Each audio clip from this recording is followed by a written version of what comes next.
সনাতন বা হিন্দু ধর্মে এর যারা অনুসারী তারা ব্রহ্মাকে সৃষ্টিকর্তা হিসেবে মানে। কেন মানে তা কি আপনি জানেন? জানেন না, কারণ আপনি তো মুসলমান, আপনি তো কখনো বেদ, গীতা, উপনিষদ এগুলো কখনো খুঁজে দেখেন নাই, ধরে দেখেন নাই। কেন দেখেন নাই? কারণ আপনার ভিতরে ধার্মিকতার অহংকার, হিংসা, বিদ্বেষ, ঘৃণা কাজ করে, এই জন্য। কিন্তু বিষয়গুলো কিন্তু এক। দেখেন কি বলছে বেদে, কি বলছে কেন? কালরূপ পরমাত্মা সৃষ্টির আদিতে প্রজাপতি ব্রহ্মাকে উৎপন্ন করেছিলেন। সৃষ্টিকর্তা যিনি, পরমাত্মা যিনি, তিনি ব্রহ্মাকে উৎপন্ন করেন এবং তাকে দায়িত্ব দেন তুমি সৃষ্টি করো, এরকম যে বিষয়টা। তো সেই কায় প্রজা সৃষ্টি করেন, এটা আছে অথর্ববেদের 8ম সূক্তে। প্রবাদ আছে, এক দেশের গালি আর অন্য দেশে বলি। ধর্মে বলা কিন্তু এর ব্যতিক্রম নাই। হয়তো আমার ইসলাম ধর্মের যে কথাগুলো তারা হয়তো সনাতনীরা বুঝে না, আর সনাতনী যে কথাগুলো আমরা হয়তো বুঝি না। এখানে ফাঁক রয়েছে, পার্থক্য রয়েছে, এটা বুঝতে হবে। আদমকে প্রজাপতি, ব্রহ্মা বা মনু সহ বহু রূপে, বহু নামে পাওয়া যায়। যেমন কখনো বলা হয়েছে জমজমি, কখনো বলা হয়েছে মনু শতরূপা, কখনো বলা হয়েছে আদম হাব্বাবতী। একই সনাতন ধর্মের ভিতরে, এক জটিল বিষয়। তো পরম কালদেব সকল স্থাবর জঙ্ঘ মাত্মক জগৎ ব্যাপে অবস্থান করছেন। তিনি জগৎ জুড়ে আছেন, তাই না? আল্লাহ পাক সকল জগৎ জুড়ে আছেন, এই একই কথা। স্বয়ম্ভ কশ্যপ সকলের দ্রষ্টা, অষ্টম সূর্য এবং তার সপ্তাপক তেজকে কাল থেকে উৎপন্ন করেছেন। এটা আছে 8ম সূক্ত, 6ষ্ঠ অনুবাদ, অথর্ববেদ সংহিতা, বেদের পৃষ্ঠ নম্বর 1076। আরও আছে, দেখেন।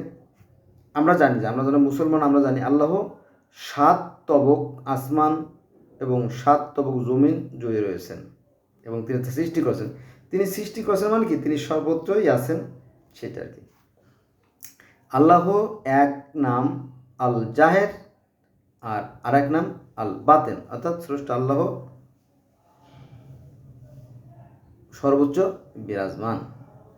তিনি সর্বত্র আছেন, সর্বব্যাপী আছেন। আপনি যদি কোরআন শরীফ দেখেন তাহলে দেখবেন যে সেখানে বলা হয়েছে যে আল্লাহ সব দিকেই আছেন, যেদিকে মুখ ফেরাও সেদিকে আল্লাহর দিক। কোরআনের আয়াত, আমি আয়াতটা আমরা বলতে পারতেছি না, এটা আর কি। তো আমি কতটুকু বুঝতে পারলাম আমি জানি না। আরেকটা বিষয় বলি, 3 মিনিট হয়েছে। সেটা হচ্ছে যে এই যে আদম এবং হাওয়ার ভিতরে যে কথোপকথন, যে তর্ক বিতর্ক বা সেই গন্ধব ফল খাওয়ার যে বিষয়গুলো, তারও একটা আভাস বেদে কিন্তু আছে। যেমন জমি, নারী, যে জমি হচ্ছে নারী আর যম হচ্ছে পুরুষ। তো জমি ও যম সহোদয় ভাই বোন। সমুদ্র মধ্যবর্তী নির্জন দ্বীপে জমি যমকে সহবাসের জন্য আহ্বান করে। যমের উত্তর, এ কাজে জীবনে পূর্বে কখনো করি নাই, গন্ধর্ব আমাদের পিতা আর অপ্সরা অপরচষা আমাদের উভয়ের মতোই, সুতরাং আমাদের অতি নিকট সম্পর্ক। যমের উক্তি, স্থানটি নির্জন। যমের উত্তর, না, স্থানটি নির্জন নহে, কারণ স্বর্গ ধারণকারী বীরপুত্রগণ পৃথিবীর সর্বভাগ দেখছেন।